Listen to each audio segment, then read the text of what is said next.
Kristo Yesu amemuinua, awainue na nyinyi pia. Kwa sababu Kristo Yesu amekataa sife, na nyinyi msife kwa jina la Yesu. Nalikwambia mchungaji ni mtu wa maana kwenye maisha yako. Nalikwambia pastor ni mtu wa maana kwenye maisha yako. Kwa jina la Yesu, shangilia nguvu zake aliye juu.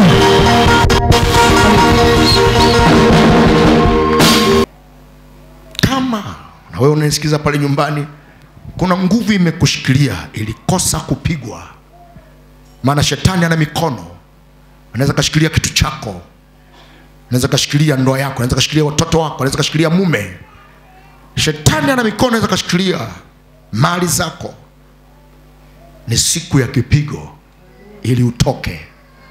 Maana wana wa Israeli hawakutoka kirahisi, ni mpaka shetani alipopigwa, ni mpaka Misri ilipopigwa. Lakini pia nataka uwe na ombi moja leo. Hatutaacha kusema ya kwamba Yesu yu hai, amefufuka. Ni mangapi ambayo yamekufa kwenye maisha yako? Na tangia umeokoka umepiga hatua gani? Na kama kuna vitu viliharibika, basi unaweza kumwambia Bwana katika ibada ya leo, ninaomba viamke tena. Simame, tuimbe wimbo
msamaha, msamaha.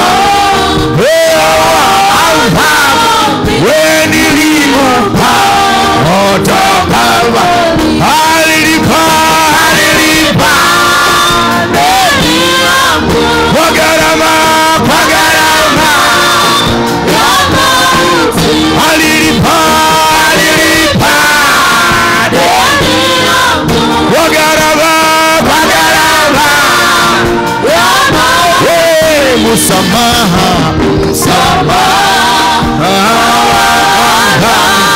niliupa kutoka msamaha, wewe niliupa alilipa deni yangu kwa gharama ya mauti, ameosha dhambi zangu kwa gharama ya mauti, msamaha wa dhambi niliupata Golgotha, msamaha wa dhambi niliupata Golgotha, alilipa deni yangu kwa gharama ya mauti, alilipa deni yangu kwa gharama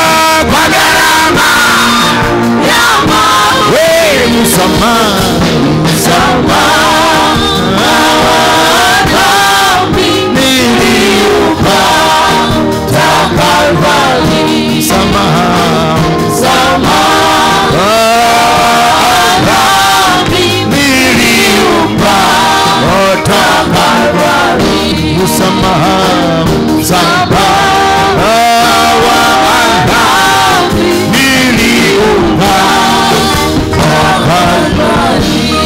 Ninasoma maneno yako sasa, Mtakatifu, nitumie kama chombo chako kwa jina la Yesu.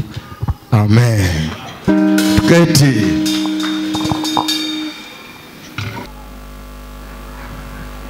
Leo ni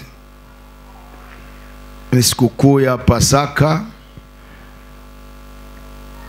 na Pasaka kibiblia ipo,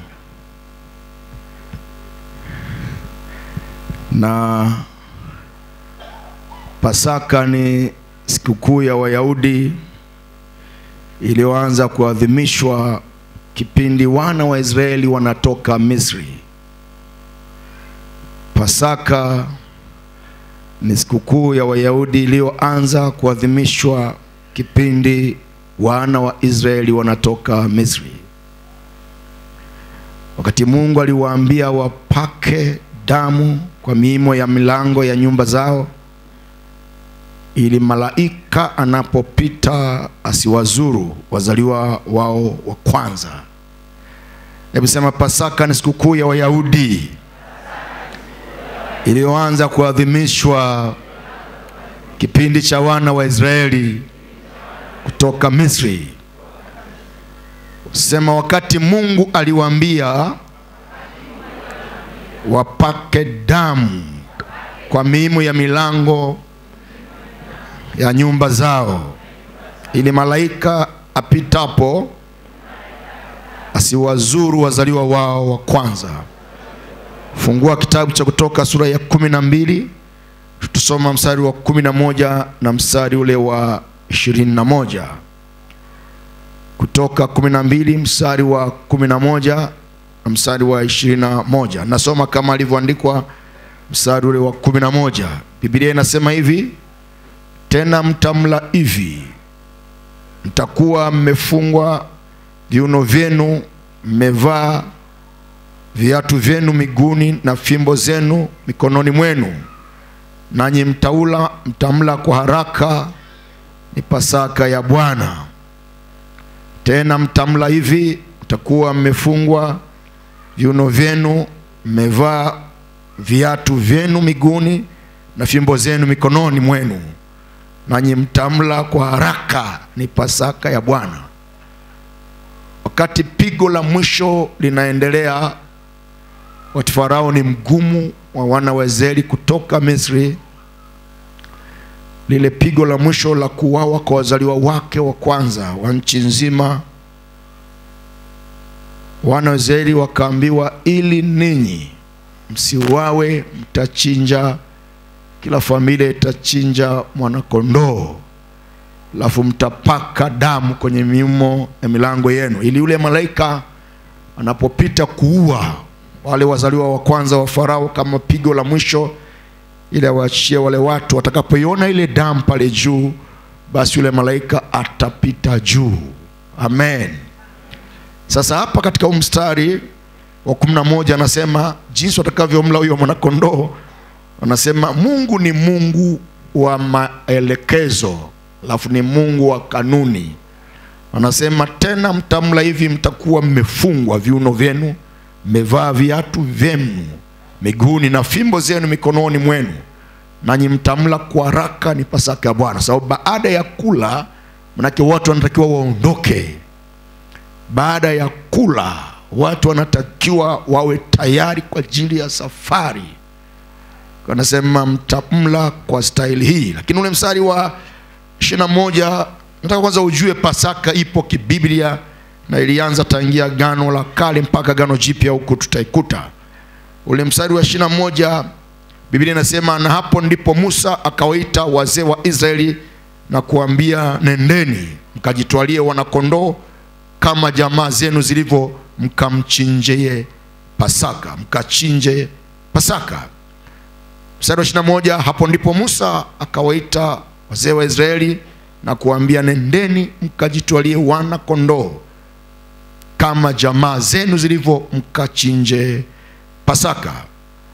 Hebu tuone hiyo Kutoka 12, twende mstari wa 26. Andika, Pasaka ni amri ya milele.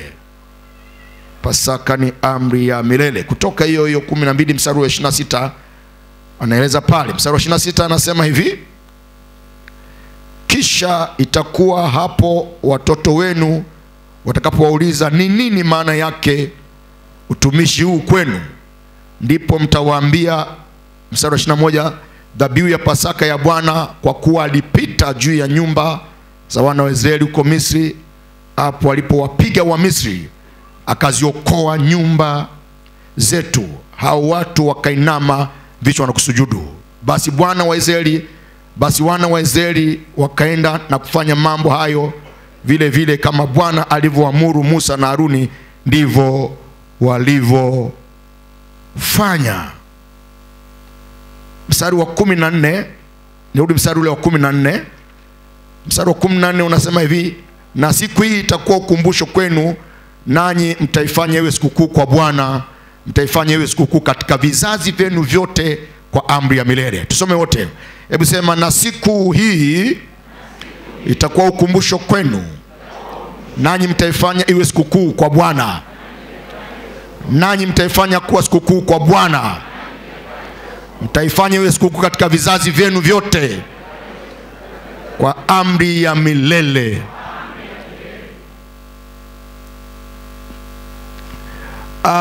Biblia inapoongea habari ya sikukuu ya Pasaka, hasa inaongelea wana wa Israeli walipotoka Misri. Sema amen. Lakini ukisoma Biblia, Yesu alifufuka, na tunao sababu ya kushangilia kwamba Yesu amefuka. Lakini ukitafuta unaweza usikute kwamba alisema iwe sikukuu siku ya kufufuka kwake, ila ni sikukuu siku ya kutoka Misri. Sema amen.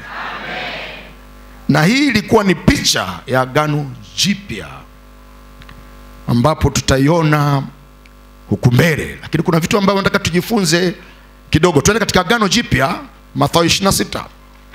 Mathayo 26 na mstari wa 2. Mathayo 26 na mstari wa 2.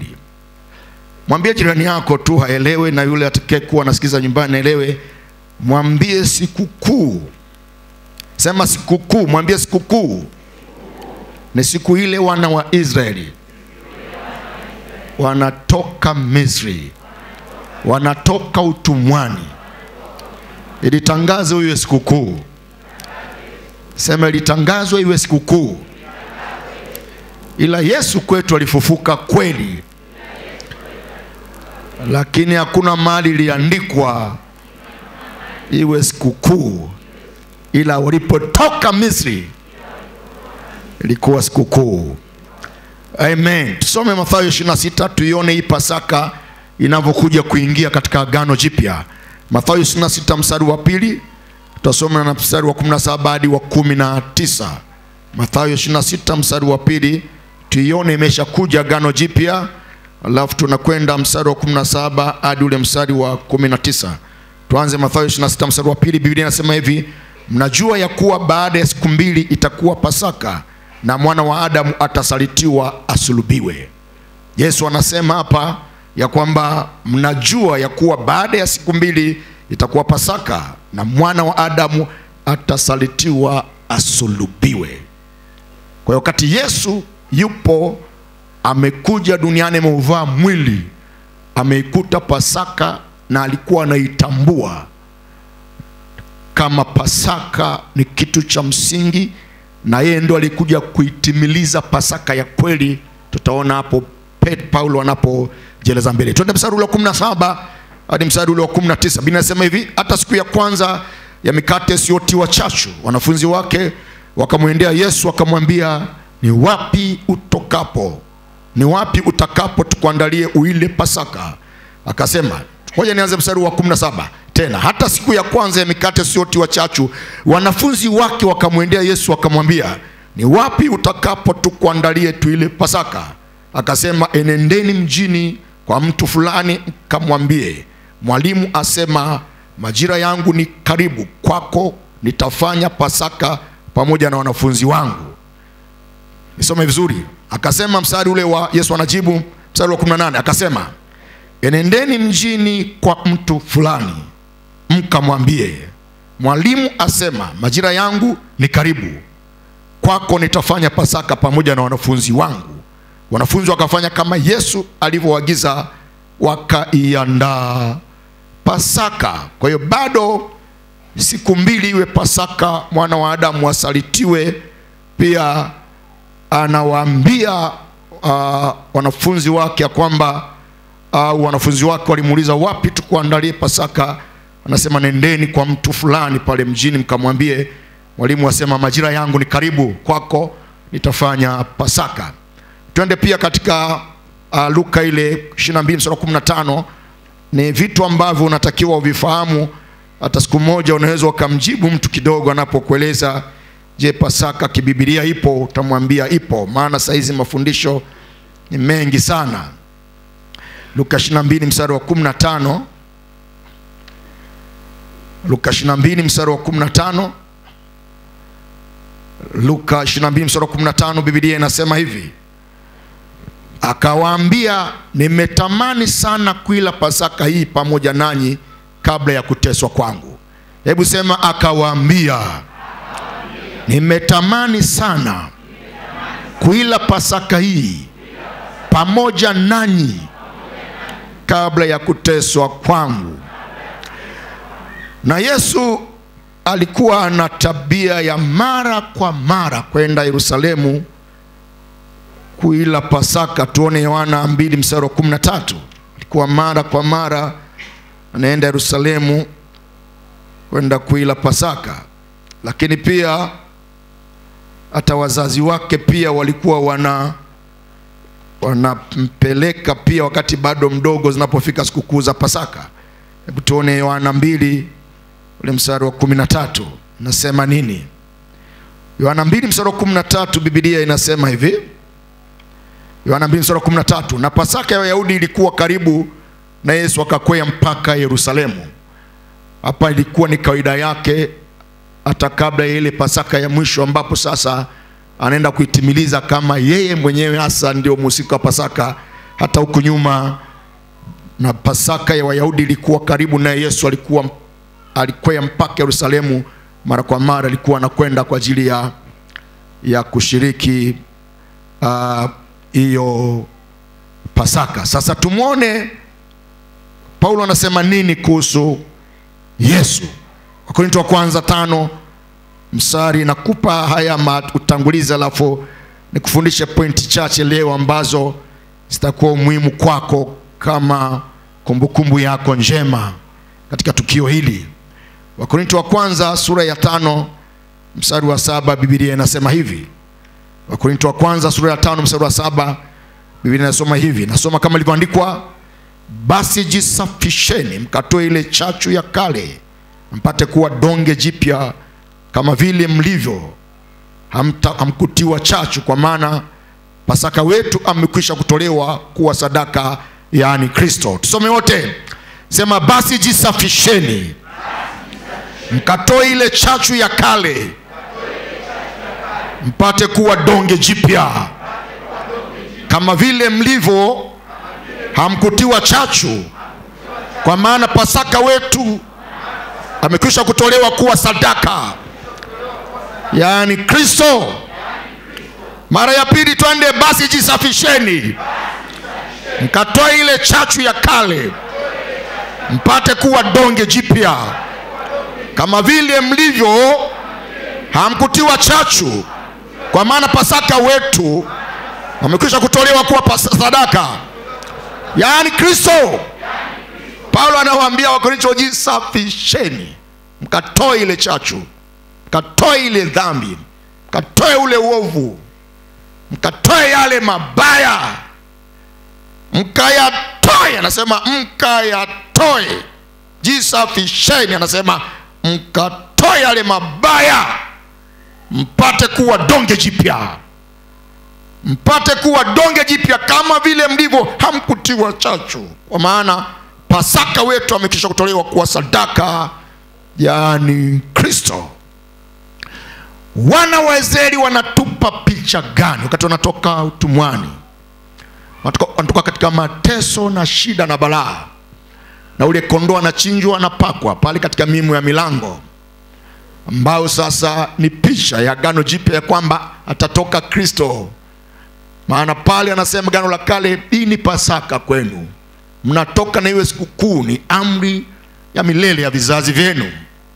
Wanatoka katika nchi ya utumwa walikokuwa wanateswa, wanatumikishwa, lakini Kristo anakuja na picha mpya ya kumtoa mwanadamu kutoka dhambini kwa kufa kwake mwenyewe, kwa kuchinjwa kwake mwenyewe, na ile damu inapakwa katika maisha ya mtu kama alama ya kumosha na kumtakasa, alafu shetani asimfanye tena kuwa mtumwa na kumtumikisha, awe huru, awe kiumbe kipya. Nasema hii, Paulo anasema ni Pasaka yetu. Sasa jisafisheni basi, tueni donge lile ambalo halifai, muwe donge jipya, mtoe chachu maishani mwenu. Mnaposherekea, msisherekee kama wapagani, msisherekee kama wale watu wanaosema leo ni Jumapili ya Easter. Katika Biblia hatuna kitu kinaitwa Easter. Easter ni Mungu wa kike aliyeaminika kuleta uzao, na aliabudiwa na jamaa fulani ambao sasa ni maeneo ya Ujerumani. Kwenye Biblia hatuna kitu kinaitwa Easter, kwa ni Mungu wa kike aliitwa Easter kutokana na mawio ya jua upande unapochomoza jua. Uliaminika kuwa ni upande wa neema. Ukitoa zile herufi mbili za mwisho utapata mashariki. Sasa huyu Mungu sitamuelezea leo wa kike aliyekuwa anaabudiwa, na wewe usije ukatoka hapo ukasema leo ni Jumapili ya Easter, sisi tuna Pasaka. Sema amen. Huyu nitakufundisha siku nyingine vizuri zaidi. Na kwa nini kuna wakati watu wengine utawaona wanasema hizi ni sikukuu za kipagani? Kwa sababu huyu Mungu wa kike alikuwa anaabudiwa, tarehe zake zilikuwa ni hizi za Pasaka, na alikuwa anatolewa makafara na sadaka tarehe hizi. Kwa sababu gani? Andika pointi, andika. Shetani huwa anatafuta mara kwa mara kuyachanganya mambo yake na Ukristo au mambo ya kimungu. Anatafutaga kuchanganya viwe kama viko pamoja, lakini haviko pamoja. Kwa hiyo ili mambo yake yasife na yasiharibiwe na habari za huyu Mungu mke yasiharibiwe, kwa hiyo anayaingiza humo. Kama nyinyi mnasherehekea leo na yeye anaingiza humo. Sasa hatutaweza kufanya mambo yetu ya msingi kwa sababu ya shetani kutuingilia. Sema amen, amen. Sema amen, amen. Sasa huyu Mungu utakufundisha siku nyingine kwa upana zaidi. Leo ni mwache kidogo, lakini sisi tuna Pasaka. Sasa kuna mambo nataka nikufundishe leo. Namba moja, andika, ni siku ya kujitakasa ili isiwe sherehe ya kipagani. Ni siku ya kujitakasa ili isiwe sherehe ya kipagani. Wote watakaoenda kunywa pombe, wote watakao kwenda kuzini, kutembea na wake za watu, watakaolewa na kufanya fujo, hawajui maana ya Pasaka. Pasaka ni siku ya utakaso, ni siku ya watu kutubu, ni siku ya watu kujoka. Kama hivi nilikuwa nimesikia kama kuna watu wameokoka leo, wameokoka leo. Hebu asimame watu waliokoka leo, asimame hapo. Njoo mbele mara moja, njoo mbele unipe mkono mliokoka leo. Siku ya leo ni siku ya kumrudia Mungu, ni siku ya kutoka kwenye utumwa wa dhambi, ni siku ya kutoka kwenye makandamizo ya ulevi, ni siku ya kutoka kwenye makandamizo ya zinaa. Mungu akubariki sana, Mungu akubariki sana. Na wewe ambaye utakuwa unatazama ibada hii ndio maana ya Pasaka. Watu wanatoka kwenye dhambi, wanaipokea damu ya Yesu. Paulo anasema, maana Pasaka wetu ameshachinjwa. Amechinjwa kwa ajili ya nini? Amechinjwa kwa ajili ya makosa yetu, amechinjwa kwa ajili ya dhambi yetu. Ni siku ya kuacha dhambi, sio siku ya kulewa, sio siku ya ukaba, sio siku ya uzinaa, sio siku ya kutembea na mke wa mtu, sio siku ya kulewa, sio siku ya kulala ba. Ni siku ya kujitakasa. Sema, tweni hiyo chachu ya kale, tweni mfanye kuwa donge jipya, tweni hayo madharau, tweni hivyo viburi, tweni hizo jeuri, tweni. Nasema Pasaka wetu amekwisha kuchinjwa. Sema amen, amen. Mungu awabariki, muendelee, mdumu. Na mtaona wazee wa kanisa, mtawapa maelekezo kwa ajili ya darasa la Alhamisi, kwa sababu Jumamosi ijayo kwa ajili ya ile kazi nzuri ambayo itafanyika hapa, mrudi. Kwa hiyo hawa ndio ambao wamesherekea Pasaka siku ya leo. Mpigie Bwana Yesu makofi. Simama juu, simama juu, shangilia. Wamama vigeregere, shangilia. Amen. Hawa ndio wamejua maana ya Pasaka. Haleluya. Hawa ndio wamejua maana ya kuchinjwa Yesu. Kama popote upo ni mtenda dhambi, ni mtenda mabaya, Yesu hakuchinjwa ili ukalewe. Hakuchinjwa ili utembee na mke wa mtu. Hakuchinjwa uendelee na kiburi. Alichinjwa uache. Alichinjwa utubu. Alichinjwa ujitakase. Alichinjwa uanze upya. Alichinjwa uache njia zako mbaya. Haleluya. Keti. Haleluya. Sasa wewe nawe ulioko hapa ndani ya kanisa, kuna mambo unatakiwa ujue. Kwa Wakorintho wa kwanza 5:7 inasema ya kwamba basi jisafisheni. Wamejisafisha leo watu hawa, na wewe ujisafishe, mkatoe ile chachu ya kale, mpate kuwa donge jipya kama vile mlivyo. Hamkutiwa chachu, kwa maana Pasaka wetu amekwisha kutolewa kuwa sadaka ya ani Kristo. Amen. Pointi namba 2 ya siku ya leo ya kutafakari katika kumbukumbu hii ya Pasaka ni siku ya kukumbuka nguvu iliyo ndani ya damu ya Yesu na kuiruhusu hiyo damu ifanye kazi ndani ya maisha yako. Ni siku ya kukumbuka nguvu iliyoko ndani ya damu ya Yesu na kuiruhusu hiyo damu ifanye kazi ndani ya maisha yako. Ile damu ina nguvu. Imo nguvu damuni mwake. Kuna imo nguvu ya ajabu. imo nguvu. Kuna damu ni wageni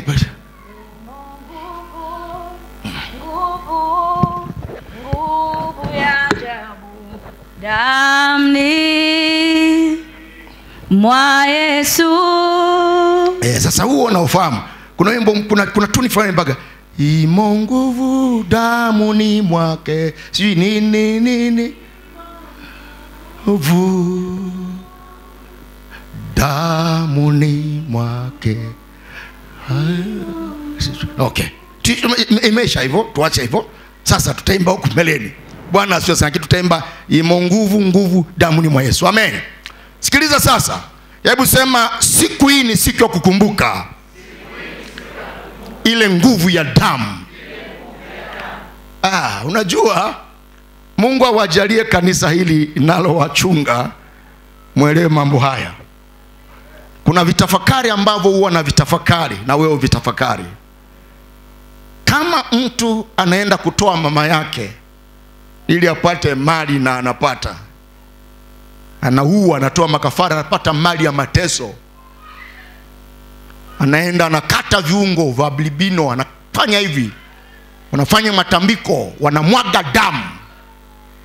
Ile damu wanayoimwaga watu wa Mungu, sisi tunayo damu, sisi tunayo kafara. Sisi mimi nakwambia hivi kwa jina la Yesu Kristo, na wewe utakayenisikiliza, fumbuka macho yako. Damu ya Yesu kwanza haijaja kutoa utajiri. Utajiri ni kitu kidogo sana. Damu ya Yesu, nguvu yake ya kwanza ilikuja kuondoa dhambi kwenye maisha ya mtu, kupambana na uaji ndani ya mtu, kupambana na ulevi ndani ya mtu, kupambana na zinaa ndani ya mtu. Alafu akasema, mkisha nikubali, mkaukubali ufalme wangu, mkanipenda, mkanitafuta, akasema haya mengine mimi nawazidishia. Kwa hiyo damu ya Yesu kwa kila mtu aliyeokoka, kuokoka ni kugumu sana kuliko mtu kupata gari. Sema amen. Kuokoka ni kugumu sana kuliko mtu kujenga gorofa. Yesu akuja kufa kinyama namna ile kwa ajili ya gorofa la mtu. Hayo ni mambo madogo, ila ile damu ile ikuepushe na yale mabaya, ikuepushe na yale maovu, ikuepushe na jehanamu ya moto, ikuondolee vitu vingi. Imo nguvu ndani ya damu ya Yesu. Sasa hii damu ya Yesu kisha ipokea, ukapata msamaha, uzima ni halali yako, baraka ni halali yako, heshima ni halali yako. Sema amen.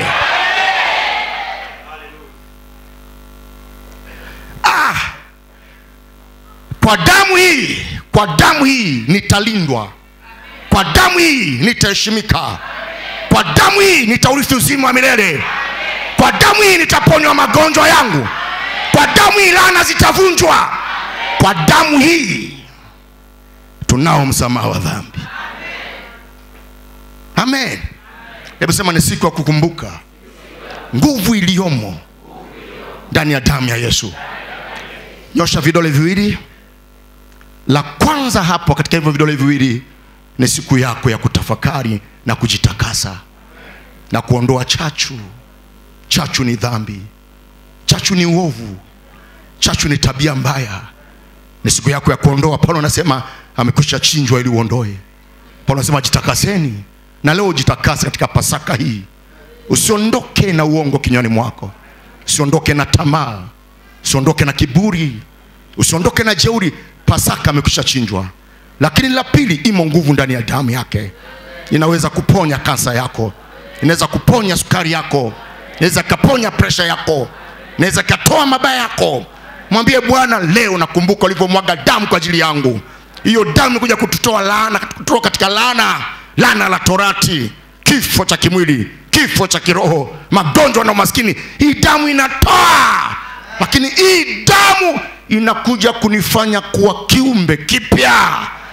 Amen. Shusha vidole vyako hivyo. Namba 3 katika tafakari ya Pasaka ya leo, jambo la 3 la kutafakari ni siku ya kuiruhusu damu ya Yesu juu ya kila azimio baya la mauti juu ya maisha yetu. Hebu sema, ni siku ya kuiruhusu damu ya Yesu juu ya kila azimio baya la mauti Kumbuka wana wa Israeli wakati wanatoka waliepushwa pia na azimio baya la mauti. Na mimi leo nikasema, kwa sababu ni kumbukumbu na kila aaminivyo mtu ndivyo ndivyo, na mimi nasema azimio baya la mauti lilopangwa juu yako mwaka huu, Bwana Yesu analitoa leo kwa ile damu. Sema amen. Sema amen. Sema hatakufa mtu. Wewe mbona unafanya utani? Simama. Sema hatakufa mtu mpaka tarehe ya Bwana iliyoandikwa. Sema utakufa uzao wangu mpaka tarehe ya Bwana iliyoandikwa, kwa sababu tunayo damu. Tumeipokea damu. Ni alama leo. Sema ni alama leo. Iende kwa familia yangu, iende kwa ndugu zangu. Ninakataa zile mauti zilizopangwa 2025 kwa jina la Yesu, kwa damu ya Yesu, kwa damu ya Yesu. Ongeza sauti, kwa damu ya Yesu. Mauti ya ajali, mauti ya magonjwa, mauti ya kulogwa, mauti ya ghafla, ninaikataa kwa damu ya Yesu. Ninaifuta, ninaiondoa. Iondoke nyumbani mwangu. Sitakufa, sitazika ndugu yangu yoyote, kwa sababu Pasaka amekwisha kutolewa ili mauti ishindwe juu ya maisha yangu. Ewe mauti, umeshindwa, umeharibiwa, huna nafasi. Nimekulani leo, nimekukataa kwa damu ya Yesu, kwa damu ya Yesu, kwa damu ya Yesu, kwa damu ya Yesu, kwa damu ya Yesu, kwa damu ya Yesu, kwa damu ya Yesu. Na ndugu yangu yoyote yule aliyeandikiwa mauti kwa Pasaka hii, ninaifuta kwa damu ya Yesu, kwa damu ya Yesu, kwa damu ya Yesu, kwa damu ya Yesu. Ewe kaburi, ewe mauti, umeshindwa. Amen. Amen. Maana wakati wanatoka Misri, wakati wazaliwa wa kwanza wanakufa, wana wa Israeli hawajafa. Na ile damu ilipowekwa kwenye miimo wa milango ililinda nyumba nzima. Ramashanda. Na wewe uliyekubali Yesu achinjwe kwa ajili yako, ile damu kaipokea, iende na kwa mama yako, iende na kwa baba yako, ifanye mabadiliko, ilete ukombozi, ilete ukombozi. Hii ni sikukuu. Mwimbaji akaimba watenzi akasema, kama kuna sikukuu kubwa ni kule tulikotoka Misri, tulikotoka dhambini, tulikotoka kwenye ulevi. Siku ile damu ya Yesu inapita na kuosha kutoka katika ukaba. Ni sikukuu kubwa mno. Damu ya Yesu inakuosha kutoka katika ujambazi. Ni sikukuu kubwa mno. Haleluya. Damu ya Yesu iende kwenye mimo ya roho zenu. Haleluya. Awafiche. Safiri salama mwaka huu. Nenda urudi, tutakuona. Nenda hata wakupe kitu cha kufisha, hakitakudhuru. Hakitakudhuru. Hata watege mauti 80 watakuona unatembea. Kwa jina Yesu aliye hai. Maana iko damu. Iko damu. Iko damu. Iko damu. Sitazika kabla ya wakati wa Bwana. Aliamuru nizike. Matanga yao yakarudi huko walikoyatuma, na mikeka ile wakaipokea wenyewe, na sufuria za kande zikaende kwao. Tunayo damu ya Pasaka. Haleluya. Haleluya. Tunayo damu ya Pasaka. Tunayo damu ya Pasaka. Damu hii kuhifadhi na kukuficha. Ulindwe asubuhi, ulindwe mchana, ulindwe jioni, ulindwe kila wakati. Walindwe watoto wanapokwenda boarding, walindwe wanaporudi. Tunawabariki leo kwa ile damu. Ile damu iwe ni damu kwenye paji zao za uso. Damu ile ikatae wasilawitiwe, ikatae wasibakwe, ikatae wasichinjwe. Ile damu, come on, ile damu harimosakana iwe juu ya mapaji ya watoto wako. Iwafiche kule boarding, iwafiche wanapotembea, iwafiche na wabakaji, iwafiche na walawiti, iwafiche na wachawi. Kwa sababu mzazi umeipokea, ilinde nyumba yako. Haleluya. Ilinde watakatifu duniani. Nyosha mikono. Ile damu ilinde watakatifu duniani. Popote watu wa Mungu walipokuwa wanapiga magoti, wanalia kwa ajili ya taifa, wanalia ili watu waokolewe, wameacha dhambi zao, wameacha makosa yao, wanaomba na kutafuta, waepushe na mabaya, waepushe na kuonewa kabla ya wakati, waepushe Bwana na mapito magumu. Ulinde dunia nzima, watakatifu wako uwafiche na mbwa mwitu wa siku za mwisho. Ile damu ya Yesu Kristo, ile damu ya Yesu Kristo iwe zawadi kubwa siku ya leo. Iwe zawadi kubwa kwenye familia zenu. Iwe zawadi kubwa kwenye ndoa yako. Kile kifo cha Yesu ni zaidi ya kondoo wa agano la kale. Kile kifo cha Yesu ni zaidi ya kondoo wa agano la kale. Alichinjwa mwanaume, alimwaga damu yake ili abudi niwe wa thamani, ili abudi nibadilishwe, ili abudi niokolewe. Nina uhakika niko salama, nina uhakika uko salama kwa ile damu ya Yesu Kristo aliye hai.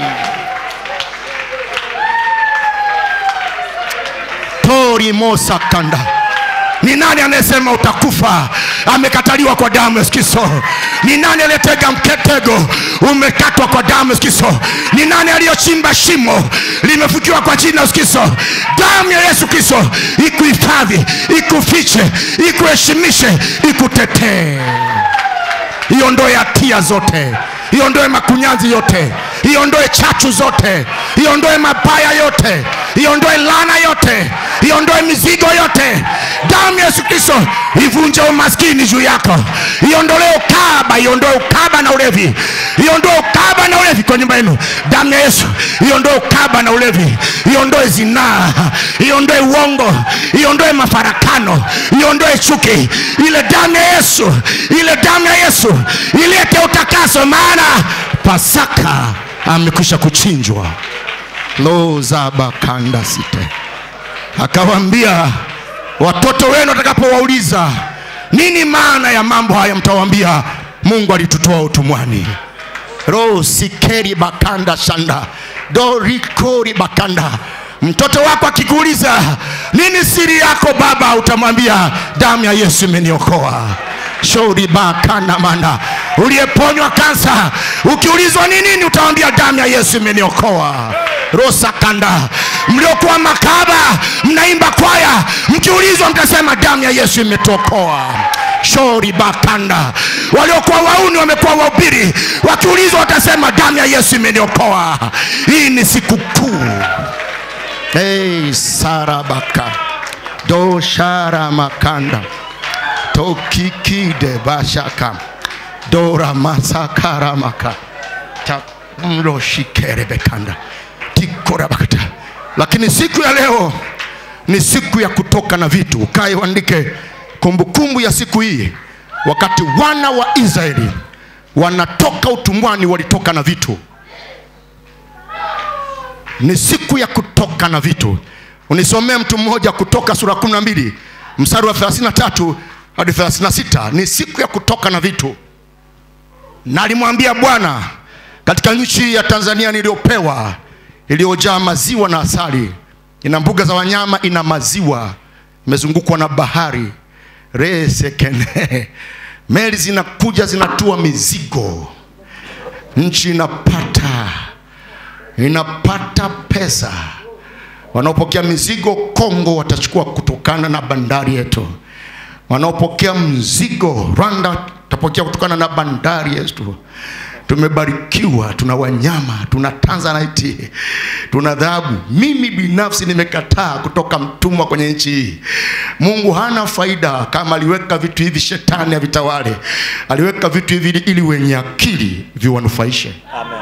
Na hata kama wewe utakosa akili, basi Mungu atanipa akili mimi binafsi. Lakini naamini Tanzania ina watu wengi wana akili. Na kama ina watu wengi wana akili, basi katika utumwa huu tunapotoka wa dhambi, tutoke na vitu pia. Hebu soma mara moja hapo uone habari njema wakati wanatoka wana wa Israeli pale utumwani. Some Kutoka 12 na ule mstari wa, nimesema na ule mstari wa 33 hadi 36. Neno la Mungu linasema, Wamisri nao wakawahimiza watu Walipopigwa wale Wamisri wakawahimiza watu. Sema wakawahimiza watu. Wakawahimiza watu. Sema wakawahimiza watu. Wakawahimiza watu. Mungu ni mbabe. Mbabe sana. Ile andiko huwa linanifurahisha sana. Wanapigwa adui zako mpaka wanakulazimisha, sasa toka haraka maana tutakwisha. Wapigwe mpaka waone kama wakikucha ndio waje waombe msamaha, watakufa. Akutafute saa 8 usiku, apigi hata simu ya kwamba sasa kwa mapigo unayokutana nayo unitamkie rehema huko liko mbali. Sema amen. Walipigwa mpaka wakaanza kuwahimiza, sasa jamani tunaomba mtoke, tutakwisha, tutakwisha, tutakwisha. Pasaka hii kwa jina la Yesu Kristo aliye hai, utoke. Utoke. Utoke kwenye dhambi. Utoke kwenye magonjwa.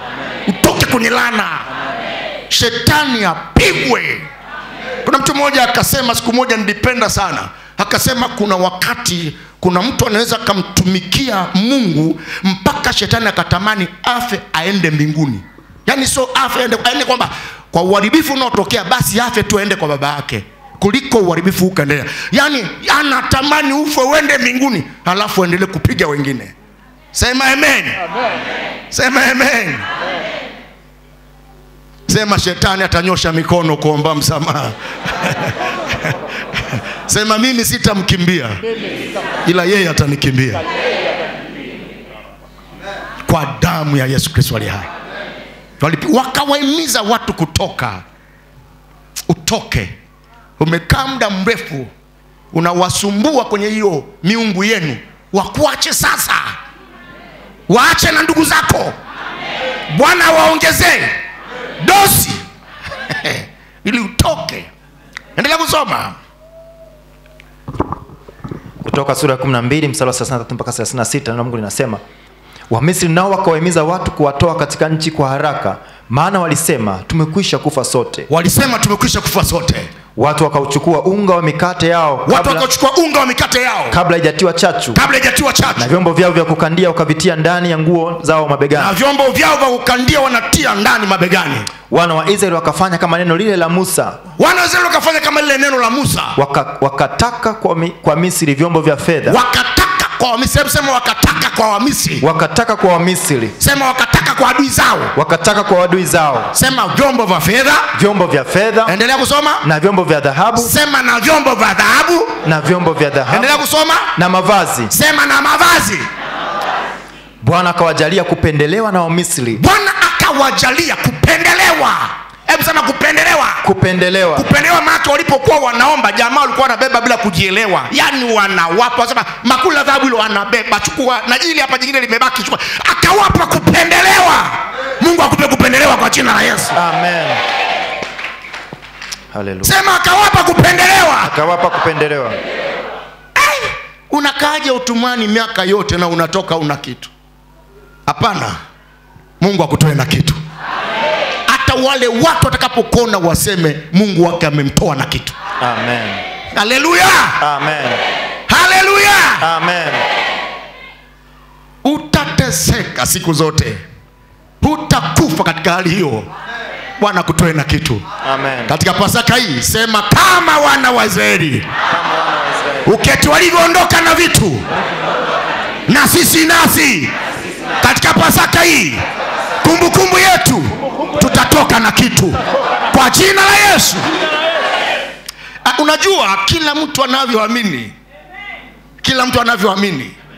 Sema amen. Sema amen. Amini Mungu wako kama ni Mungu mkubwa anayeokoa mwili, roho na nafsi. Amini vitu vyote ni mali yake. Hatuwezi kufanya mambo makubwa tukajenga kanisa la heshima. Hatuwezi kufanya kama vile uchumi wetu umepigwa. Tukishaokoka pia Mungu ayabariki maisha yako. Akubariki kweli kweli. Na watu wajue amekubariki. Na kama ataruhusu pita katika njia fulani, basi naye ameruhusu kwa mitihani yake. Alafu atakutia nguvu, alafu utakuwa fundisho kwa wengine. Lakini nampenda Ayubu aliyekuwa na mali katika nchi au mji ule alikuwa anakaa, aliyeheshimika. Alafu akapigwa akarudi katika ufakara. Alafu Ayubu akasema maneno manne makubwa. La kwanza anasema mtetezi wangu yu hai, atasimama tena, atanitetea. Alafu la pili anasema hata kama mti umekatwa kwa harufu ya maji, kwa harufu ya maji, kwa harufu utachipuka. Mimi Ayubu ni kweli nimepigwa, nimeruhusiwa nipite hapa, lakini ninapojitambua hii si njia yangu, mimi ni njia yangu, ni utajiri pia. Baada ya kumjua Kristo anasema nitachipuka tena, heshima yangu itarudi tena. Alafu anasema hapa ni kama tu moto unaunguza adhabu, nikisha toka nitang'aa zaidi.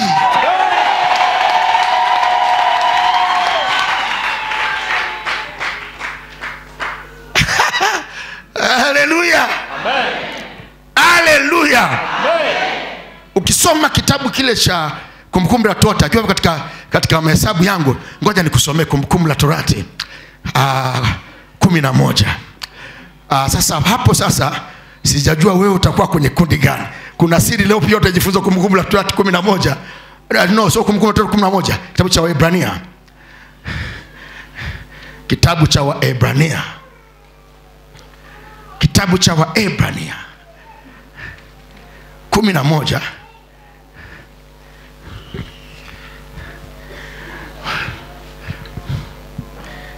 Tulisoma kwanza ule mstari wa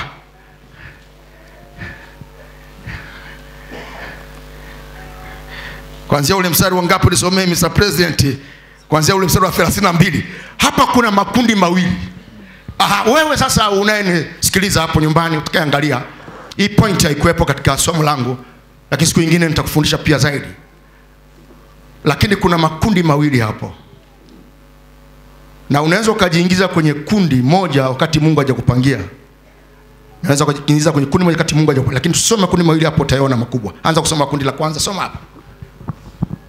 Soma. Waebrania sura 11 kuanzia mstari wa 32, neno la Mungu linasema, nami niseme nini tena? Maana wakati usingenitosha kuleta habari za Gideon na Baraka. Anasema niseme nini tena? Wakati usingetosha kuleta habari za Balaam na Baraka. Endelea.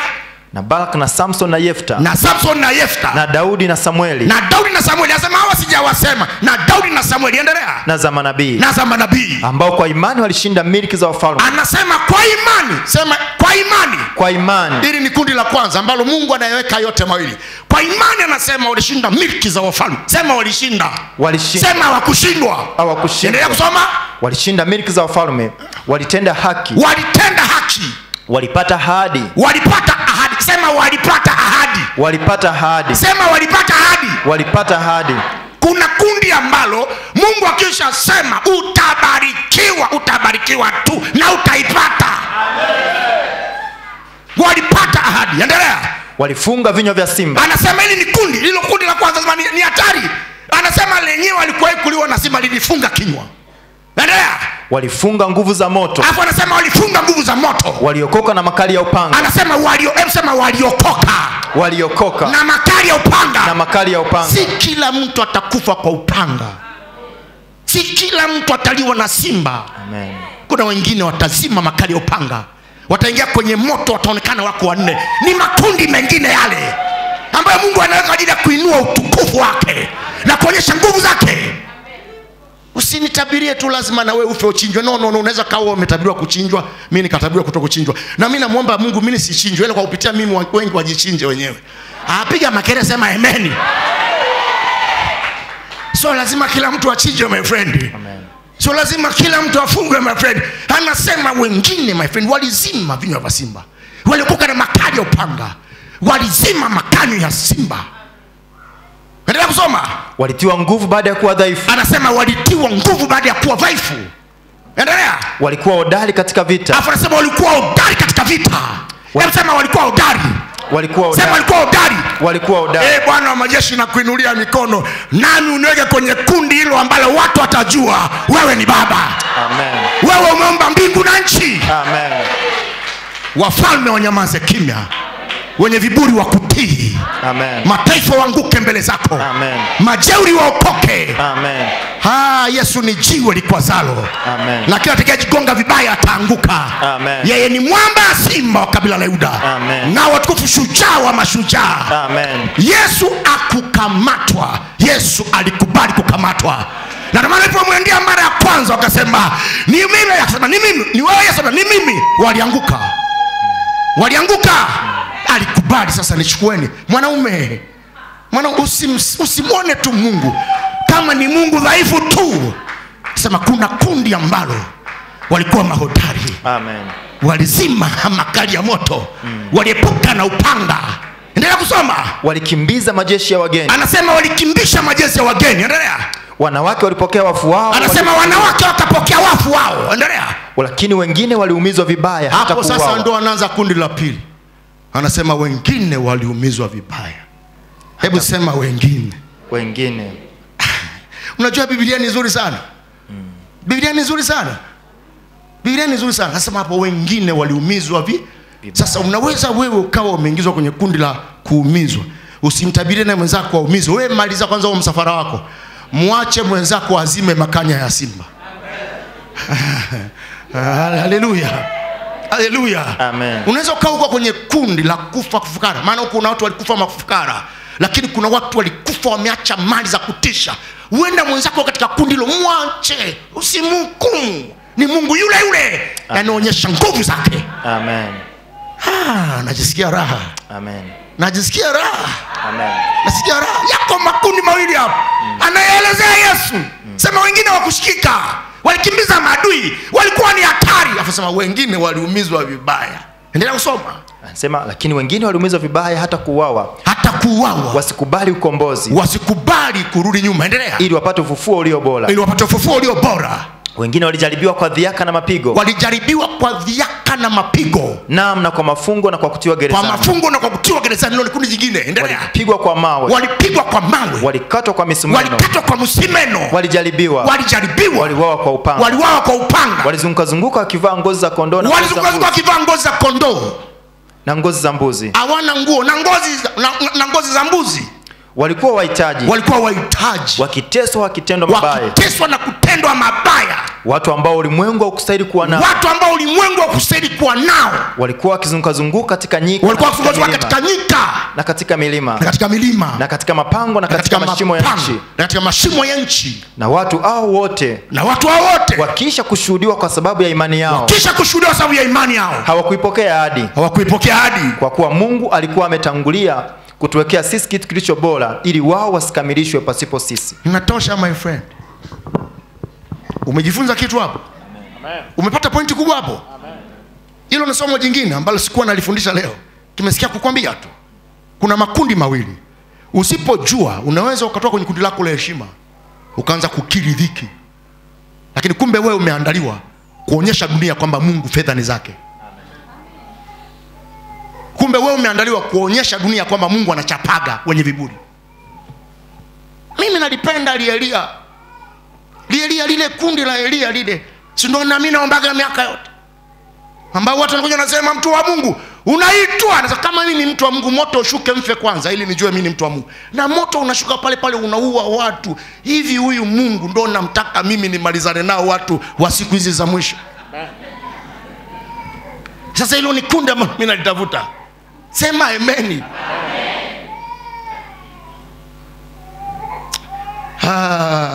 Tunarudi katika somo letu. Pasika leo tunakumbuka walipotoka na vitu katika nchi ya Misri. Hebu sema na dhahabu walitoka nayo. Lazima washirika watoke na dhahabu kwa jina la Bwana. Na siku nyingine mtoe fungu la 10 dhahabu kwa jina la Bwana. Mulete hapa tukauze tumjengee Mungu nyumba kwa jina la Bwana. Hebu sema walitoka na dhahabu pia. Haleluya. Sema walitoka na nguo. Maana watu walipigwa. Nguo walipewa nzuri. Sana walipewa makombo. Biblia inasema Mungu aliwapa kupendelewa. Sema nachukia nguo za utumwa. Sema wewe. Sema nachukia nguo za utumwa. Sema kwenye Pasaka hii nitatoka na nguo za mabosi wangu. Haleluya.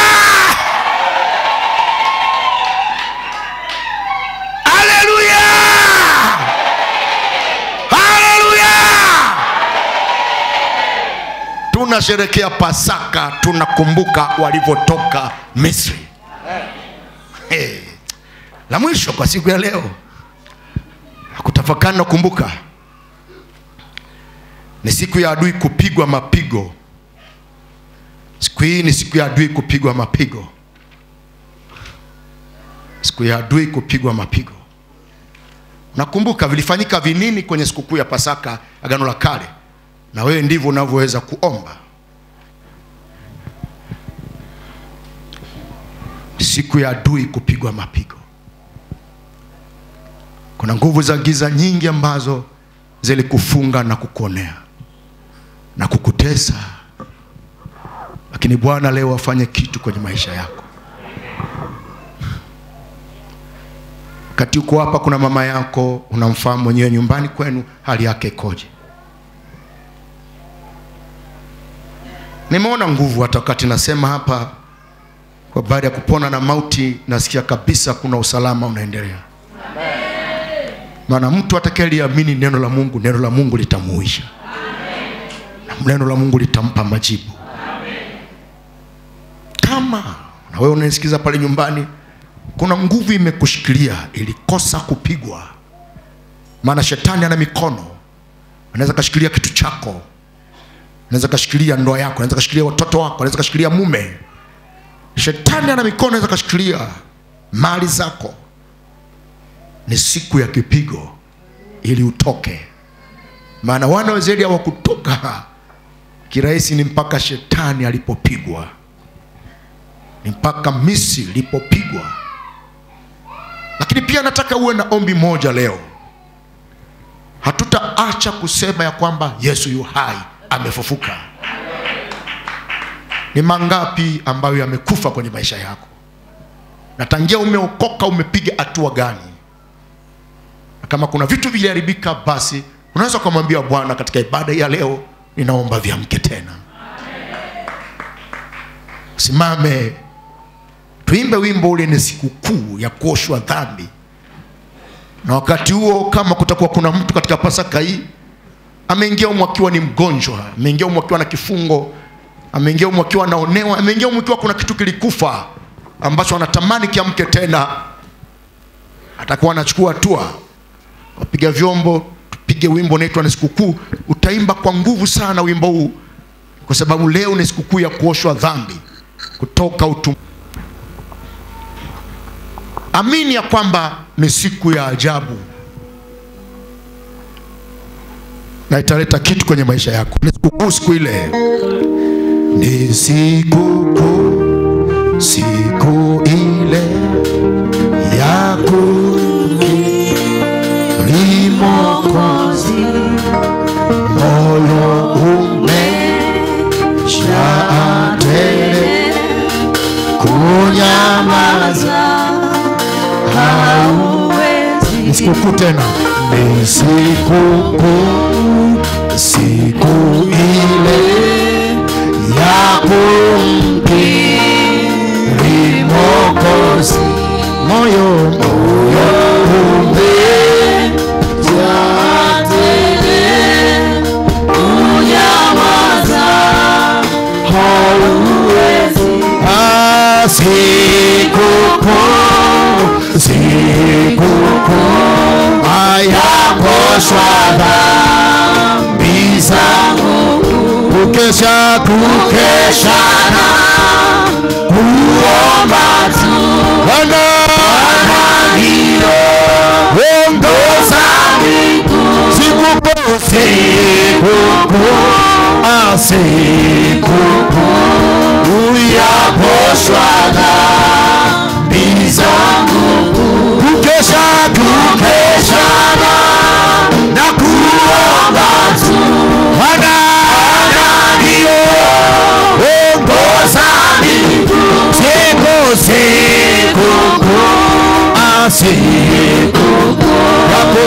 ya kuoshwa dhambi zangu, tumekwisha kupata bibi wake yeye wangu. Na sasa ninamwanda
sikukuu ya kuoshwa dhambi zangu, kukesha na kuomba tu, ana hiyo ngoza miguu, sikukuu ya kuoshwa dhambi zangu, nadhiri yangu ya mbele itanitaiwe hata ije siku ile yako na kwa salama, sikukuu yako ya kuoshwa dhambi zangu, kukesha na kuomba tu, ana hiyo ongoza miguu,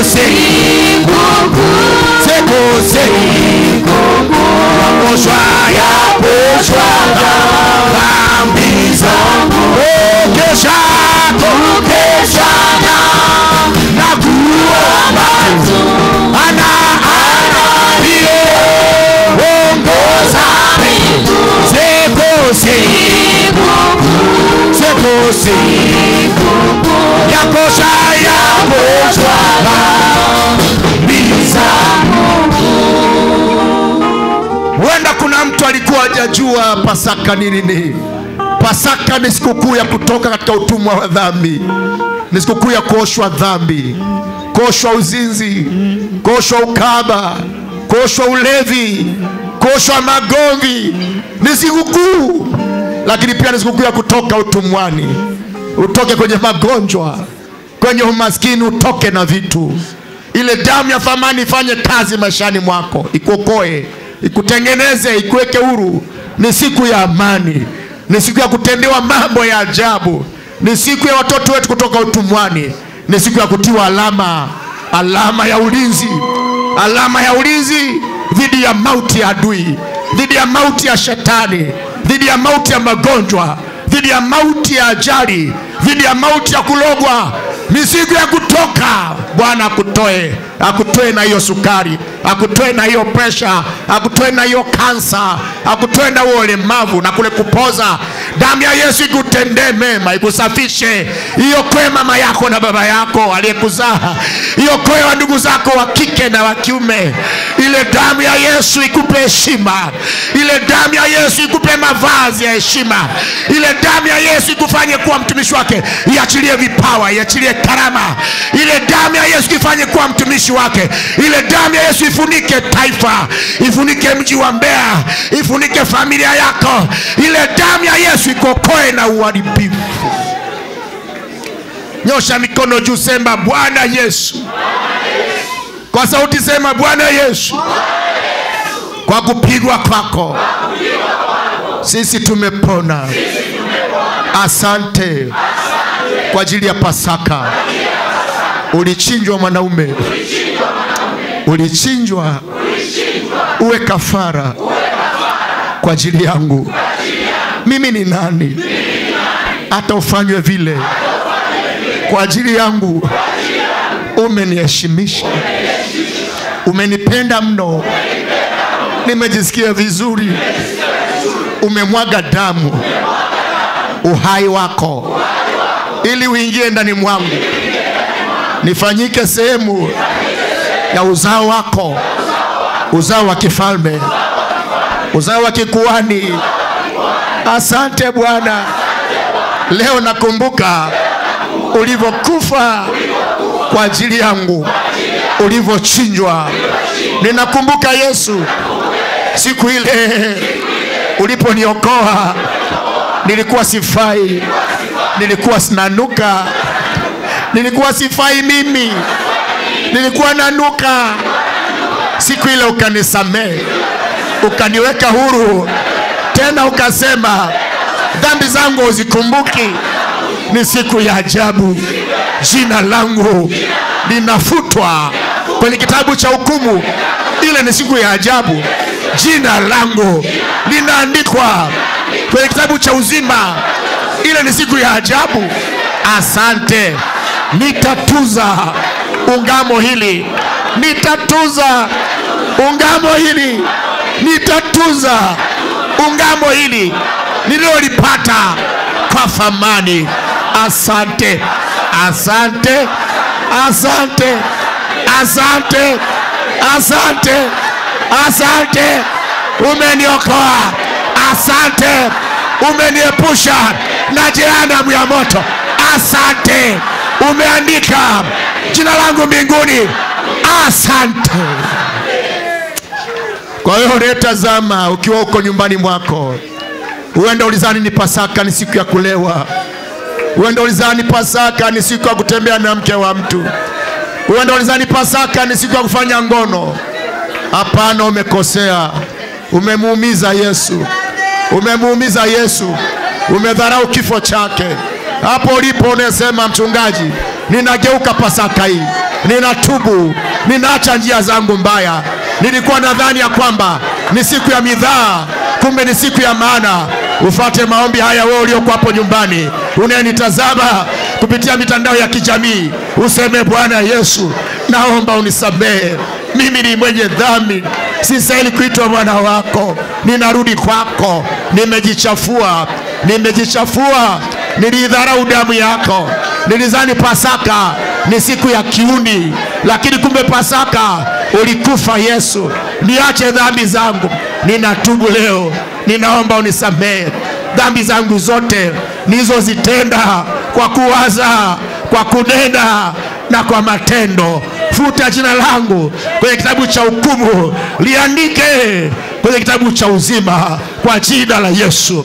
Ukiwa umesema hayo maneno, ukiwa hapo nyumbani mwako, Bwana Yesu ashike ile ungamo, asikumbuke dhambi zako, asikumbuke makosa yako, akufanye kuwa ni mwaminifu kwenye jamii na mbele zake, akulinde na jehanamu ya moto, atunze wokovu wako hata atakaporudi kwa jina la Yesu Kristo aliye hai. Nyosha wote sasa, sema asante Yesu.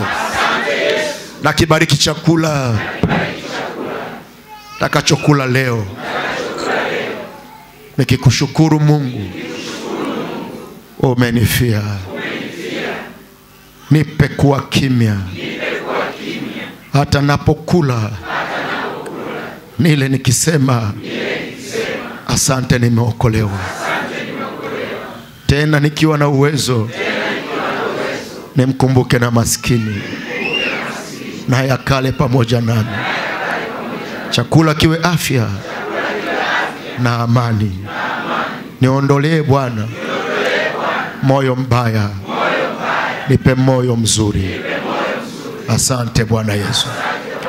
Bwana Yesu, nakushukuru kwa wema wako na nguvu zako. Chakula cha mwisho kula Yesu Kristo, ulikula chakula cha Pasaka.